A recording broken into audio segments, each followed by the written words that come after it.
नमस्कार दोस्तों, आपका स्वागत है योगेश महाजन लीगल चैनल पर। योगेश महाजन लीगल चैनल पर हम आपको प्रस्तुत करेंगे नवीनतम सुप्रीम कोर्ट के फैसलों और विभिन्न अन्य न्यायालयों के फैसलों पर और विधि ज्ञान को प्रसारित करने का प्रयास करेंगे। इस चैनल पर हम न्यायिक फैसलों के महत्व को समझाने और विधि समझौतों की युक्तियों को समझाने का प्रयास करते हैं। हमारा मकसद है कानून और न्याय के क्षेत्र में ज्ञान को आपके पास पहुंचाना, तो कृपया हमारे चैनल को सब्सक्राइब करें, घंटी आइकन दबाएं, वीडियो को लाइक और शेयर करें। दोस्तों, लिमिटेशन एक्ट के ऊपर काफ़ी लोगों के सवाल हैं, व्यूअर्स के, हमारे व्यूअर्स हैं जो उनके भी काफ़ी सवाल होते हैं। तो अक्सर ये देखा गया है कि कुछ दिनों का डिले होता है। मान लीजिए कोई अपील फाइल की गई है या रिव्यू पिटीशन फाइल की गई है, तो कुछ दिनों का डिले होता है। जैसे जो डेज हैं वो बताए गए हैं 30 डेज और 90 डेज। तो कुछ दिनों का डिले होने के बाद भी जो है कोर्ट जो है लिमिटेशन के ग्राउंड पे जो पिटीशन है, याचिका जो है वो खारिज कर देती है। तो इसके लिए माननीय सुप्रीम कोर्ट ने काफ़ी क्लैरिफिकेशन दे रखा है अपनी जजमेंट्स पे। तो आइए हम उसके कंटेंट्स को समझते हैं और लिमिटेशन एक्ट में किन ग्राउंड्स पे जो है जो लिमिटेशन है कि कितने दिनों के जो लिमिटेशंस को कंडोन कर दिया जाता है, कितनों को रिजेक्ट कर दिया जाता है, तो उसको हम समझने की कोशिश करते हैं। तो देखिए, माननीय सुप्रीम कोर्ट ने बताया है कि एक अगर कोई सफिशिएंट कॉज जो है वो बता दिया जाता है अगर, तो उसमें ऐसे ग्राउंड्स को लिबरल अप्रोच को अडॉप्ट करनी चाहिए, चाहे वो ट्राइब्यूनल हो चाहे वो कोई भी कोर्ट हो। तो उसको उनको एक लिबरल अप्रोच है वो अडॉप्ट करनी चाहिए। तो ऐसे में जो है मेरिट्स पे सुनना चाहिए। और कुछ दिनों का अगर डिले है, अगर कोई भी पिटिशनर है या एप्लीकेंट है या रिविजनिस्ट है वो सफिशिएंट कॉज है वो बता देते हैं, तो ऐसे में जो पिटीशन को खारिज नहीं करना चाहिए। तो पहले जब भी कोई पिटीशन फाइल करनी है तो उसके लिए आपको एक एप्लीकेशन जो है वो फाइल करनी पड़ती है, जो कि सेक्शन 5 ऑफ लिमिटेशन एक्ट के तहत फाइल करनी पड़ती है। तो वो सेक्शन 5 जो क्या कहता है, सेक्शन 5 जो लिमिटेशन एक्ट ये कहता है कि extension of period, prescribe period in certain cases. कोई भी अपील हो या एप्लीकेशन हो या कोई भी एप्लीकेशन जो ऑर्डर 21 और कोड ऑफ सिविल प्रोसीजर के अंदर फाइल की जाती हो, तो उसे सेक्शन ये कहता है उसे एडमिट कर लेना चाहिए अगर अपीलेंट या फिर एप्लीकेंट है कोर्ट को सेटिस्फाइड कर देते हैं कि उनके पास सफिशिएंट कॉज था नहीं फाइल करने का अपील। मीन्स वो अपील को प्रेफर नहीं कर सके या फिर एप्लीकेशन जो है वो विद इन सच पीरियड के अंदर नहीं बता सके। तो कोई भी सफिशिएंट कॉज हो सकता है, जैसे बीमारी हो गई या कोई भी ग्राउंड हो जो कि उनके जो रीजंस जो हैं वो बियॉन्ड कंट्रोल हों। तो ऐसे में कुछ दिनों का अगर डिले है तो कोर्ट इससे समझती है ये एक ऑर्डिनेट डिले है। तो इसमें जो सुप्रीम कोर्ट ने जो माननीय सुप्रीम कोर्ट ने जो डायरेक्शंस दी हैं उसमें बताया है कि इसमें लिबरल अप्रोच है वो अडॉप्ट करनी चाहिए कोर्ट को। तो साथ में एक्सप्लेनेशन ये बताया है कि अपीलेंट या एप्लीकेंट है किसी भी ऑर्डर को जैसे मिस कर देते हैं, जब practice judgement of high court है, तो और computing the prescribe period may be sufficient cause within the meaning in this section. तो अगर यहाँ पर सफिशिएंट कॉज का जो मतलब बताया गया है कि अगर सफिशिएंट कॉज के अंदर वो रीजनेबली एक्सप्लेन कर देते हैं कि ऐसे में कुछ कारण ऐसे हो गए कि जो वो नहीं फाइल कर सके, तो कोर्ट ऐसे में जो है उनकी जो एप्लीकेशन को अलाउ कर देंगे, तो लिमिटेशन के ग्राउंड पे उससे खारिज नहीं करेंगे। तो ये एक जजमेंट को हम देखते हैं जो कि आई थी वेदा भाई बाबूराव पाटिल, जिसमें रिस्पोंडेंट हैं शांताराम बाबूराव पाटिल एंड अदर्स। तो यहाँ पिटिशनर थे वेदा भाई वर्सेस शांताराम बाबूराव पाटिल, और ये जजमेंट आई थी 2001 की है, 20 जुलाई 2001 की है। तो इस केस में क्या हुआ था, तो इसको समझते हैं कि जहां पर अपील जो थी वो हाई कोर्ट ऑफ बॉम्बे के ऑर्डर के अगेंस्ट में फाइल की थी, जिसमें जो औरंगाबाद का जो बेंच था उन्होंने सिविल रिवीजन पिटीशन थी, उसमें उनको जो सिविल रिवीजन जो पिटीशन फाइल की थी उसको डिक्लाइन कर दिया था। मींस ऑर्डर को उसको डिक्लाइन कर दिया था। ऑर्डर जो एडिशनल डिस्ट्रिक्ट जज का जो ऑर्डर था उनमें इंटरफेयर करने से डिक्लाइन कर दिया था। और अपीलेंट ने जो एप्लीकेशन थी वो कंडोनेशन ऑफ डिले की फाइल की थी। 7 दिन का डिले था, यहाँ पे देखिए 7 दिन का डिले था। और ये case number so and so था जो सिविल जज की कोर्ट में था। अब ऑर्डर को पढ़ने के बाद एडिशनल डिस्ट्रिक्ट जज ने ये मींस ये बताया कि जो फॉल्ट था वो 2 ग्राउंड्स पे था। पहला ग्राउंड ये था कि जो जजमेंट थी वो 30 अप्रैल 1997 को दी थी, लेकिन एप्लीकेशन जो है सर्टिफाइड कॉपी की वो 5 जून 1997 को फाइल की थी। और अवर्डमेंट ये थी एफिडेविट में, उन्होंने बताया था कि उनकी इलनेस हो गई थी, मीन्स बीमार हो गई थी, तो इसी की वजह से डिले हुआ था। और जबकि वो बीमारी थी तब भी उन्होंने अपील जो है फाइल कर दी थी। तो जो एप्लीकेशन को जो कंडोन था 7 दिन का था वो, लेकिन उसको खारिज कर दिया था।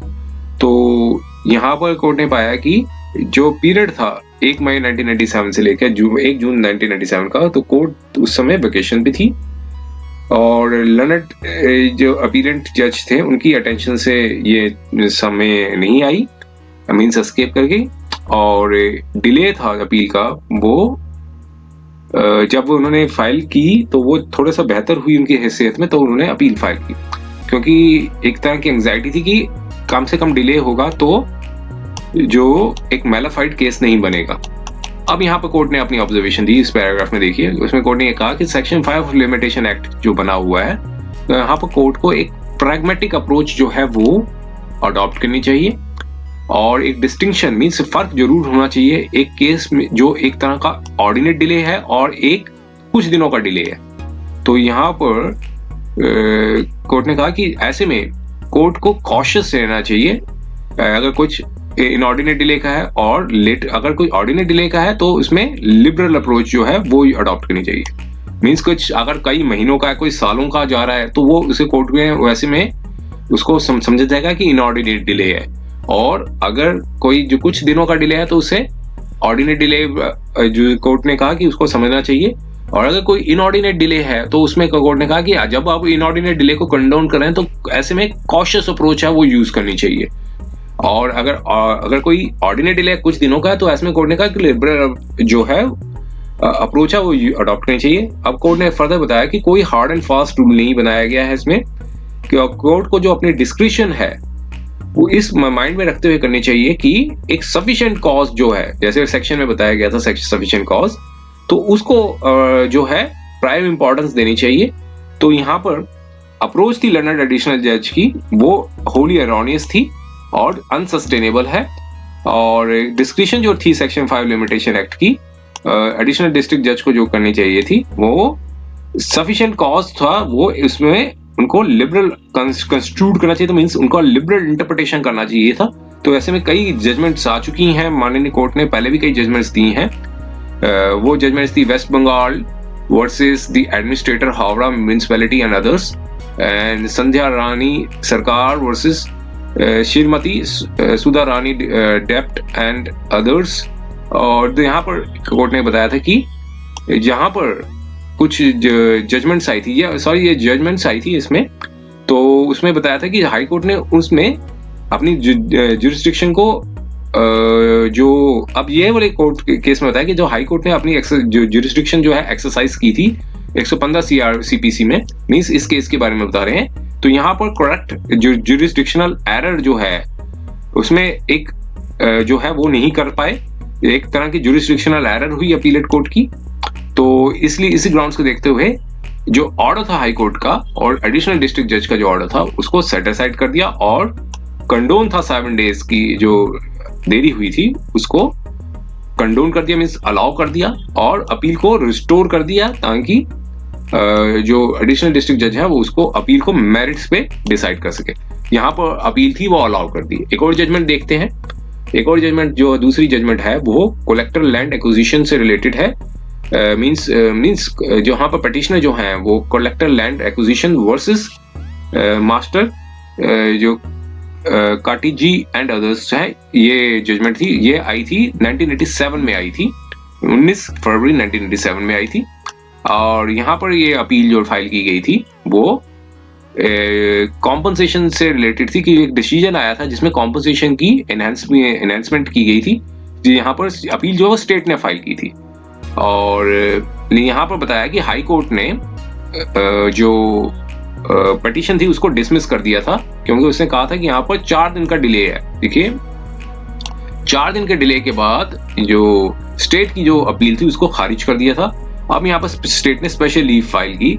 अब कोर्ट ने अपना ये डिसीजन दिया कि यहाँ पर सफिशिएंट कॉज जो है, लेजिस्लेचर ने बताया सेक्शन 5 का इंडियन लिमिटेशन एक्ट का, उसको एडिक्वेटली इलास्टिक, इतना इलास्टिक होना चाहिए जिससे कोर्ट जो है वो एक सब्सटेंशियल जस्टिस कर सकें पार्टीज को, और जो मेरिट्स पे जो है वो डिसाइड कर सकें। अब यहाँ पर बताया कि जो स्टेट जो है रिप्रेजेंट करती है कलेक्टिव कॉज ऑफ कम्युनिटी, तो एक उनको एक लिटिगेंट नॉन ग्रेशियस स्टेटस नहीं डिजर्व करती है, और डॉक्ट्राइन ऑफ इक्वलिटी जो है वो डिमांड करती है कि जितने, चाहे वो लिटिगेंट हो चाहे वो स्टेट हो, स्टेट भी अगर लिटिगेंट है तो उनको भी सेम ट्रीटमेंट दिया जाए, जो लॉ एडमिनिस्टर जो किया गया है इक्विटेबल मैनर पे ये करना चाहिए। और इसलिए यहाँ पर कोर्ट ने बताया कि जो इंटरप्रिटेशन थी सफिशिएंट कॉज की, उसको जो इंटरप्रिटेशन जो बताया कि जो प्रोविजन जो है सफिशिएंट कॉज का, वो ये बताता है कि जब भी मैटर हाथ में आता है, मींस में कोर्ट देखती है तो उसे मेरिट्स पे डिसाइड करे, और जो है एक अप्रोच जो है वो अडॉप्ट करे। तो यहाँ पर कोर्ट ने कहा है कि सिर्फ 4 दिन का डिले था तो वो इसलिए डिले को कंडाउन किया गया, मींस उनको अलाउ कर दिया डिले को, और मैटर को वापस हाई कोर्ट में रिमिट कर दिया मेरिट्स पे। तो ये देखिए, ये तो सेक्शन 5 के जहां सिर्फ कुछ दिनों का डिले था, और अब एक जजमेंट देखते हैं जिसमें 1047 डेज का डिले था। तो माननीय कोर्ट ने क्या इसमें निर्णय दिया तो देखते हैं। तो यहाँ पर अपीलेंट है versus Gujarat industrial development corporation and others. तो ये 2000 सिविल अपील नंबर 2075 और 2010 की है, और यहाँ पर इस कोर्ट ने क्या निर्णय दिया इसको देखते हैं। यहाँ पर 1047 डेज का डिले था। तो अब यहाँ पर कोर्ट ने एक क्वेश्चन फ्रेम किया कि डिविजनल बेंच, यहाँ पर डिविजनल बेंच थी हाई कोर्ट की, उन्होंने 4 साल की डिले थी उसको कंडाउन कर दिया था, मींस अलाउ कर दिया था, और जो अपील जो फाइल की गई थी रिस्पोंडेंट द्वारा जजमेंट को, उसको मींस जो अपील जो थी उसमें उसको कंडाउन को अलाउ कर दिया, मींस जो 4 साल की डिले थी वो अलाउ कर दिया था। अब इसी कोर्ट ने मतलब कोर्ट ने इसको लीगल क्वेश्चन लॉ था वो फ्रेम किया। अब यहाँ पर फैक्ट्स ये थे इस केस में कि अपीलेंट के पास एक लैंड थी, और जो कि एक इंडस्ट्रियल यूनिट था वो लगा रहे थे, और एक एग्रीमेंट लाइसेंस आया था 1976 का, और यहाँ पर एक कुछ क्वांटिटी ऑफ वाटर थी वो कंज्यूम करनी थी, कंजम्पशन चाहिए थी उनकी, और एग्रीमेंट ने बताया था कि 70% जो कॉस्ट थी वो इरेस्पेक्टिव ऑफ द कंजम्पशन, और 1982 में रिस्पोंडेंट नंबर 1 ने नॉन यूटिलाइजेशन चार्जेस थे वो 4068 रुपए मांगे, जो कि अपीलेंट ने डिपॉजिट किए थे। उसके बाद रिस्पोंडेंट नंबर 1 ने 2,69,895 रुपीज वाटर चार्जेस के मांगे। फिर उसके बाद 10 साल के बाद एक लॉन्ग कॉरेस्पोंडेंसी हुई वाटर चार्जेस के। फाइनल रिस्पोंडेंट नंबर 1 ने एक बिल इशू किया 1996 में, और उसमें 22,96,000 रुपए 207 रुपए वाटर चार्जेस के मांगे। अपीलेंट ने यहाँ पर स्पेशल सिविल सूट था वो फाइल किया, और ट्रायल कोर्ट में सर्व हुआ गया, लेकिन रिटर्न स्टेटमेंट नहीं डाली गए थे। फिर उसके बाद वो सूट जो है वो डिक्रीड हो गया। उसके बाद एक और सिविल सूट था वो फाइल किया 2005 में, और यहाँ पर की डायरेक्शन मांगी कि नो ऑब्जेक्शन सर्टिफिकेट है वो फेवर में दे दिया जाए। तो इसको भी कॉन्टेस्ट नहीं किया और डिक्रीड हो गया। अब थोड़े कुछ 4 महीने के बाद जो है सेकंड सूट जो है वो डिक्रीड हो गया था। रिस्पोंडेंट ने यहाँ पर अपील फाइल की थी 30/10/2004 में। वो जो सूट नंबर जो आया था वो 2001 में था यहाँ पर, लेकिन ऑर्डर 41 रूल 3A के अंदर और सेक्शन 5 लिमिटेशन एक्ट के अंदर एक जो है कंडोन्ड करने के लिए मांगी थी अपील।